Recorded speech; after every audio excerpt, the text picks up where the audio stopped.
19 Maret 2020, pemerintah mencatat ada 81 kasus baru positif corona di Indonesia. Dengan adanya penambahan 81 kasus baru, maka total keseluruhan positif corona di Indonesia berjumlah 308 kasus. 15 orang diantaranya telah dinyatakan sembuh, sementara 25 orang meninggal dunia. Hingga kini setidaknya ada 16 provinsi yang warganya telah dinyatakan positif terjangkit corona.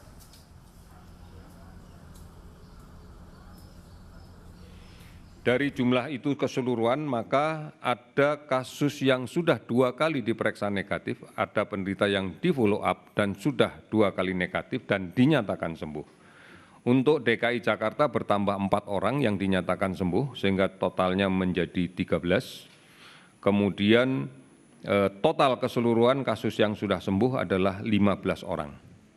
Maka total kasus kematian adalah 25%. Total kematian 25% ini kurang lebih adalah sekitar 8% dari total kasus yang kita rawat.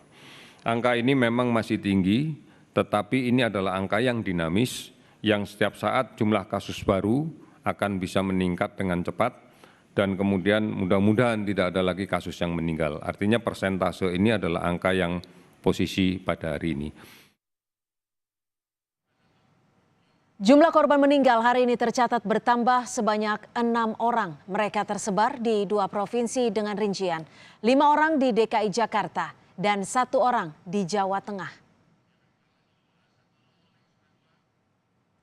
Untuk pasien yang positif dinyatakan terinfeksi virus corona bertambah 81 kasus. Mereka tersebar di 11 provinsi dan penambahan terbesar ada di DKI Jakarta, yaitu 52 kasus. Selanjutnya Banten 10 kasus, Jawa Barat 2 kasus, Jawa Tengah 4 kasus, Yogyakarta 2 kasus, dan Jawa Timur 1 kasus.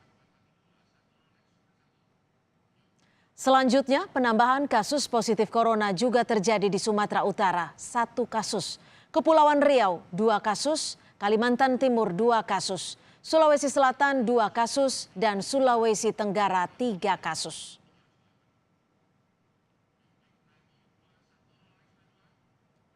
Juru bicara pemerintah untuk penanganan kasus corona Ahmad Yuryanto menyebut mayoritas kasus kematian pasien corona yaitu karena penyakit pendahulu sebelum mereka terjangkit corona. Sebagian besar yaitu penyakit diabetes, hipertensi, jantung kronis, dan paru obstruksi menahun.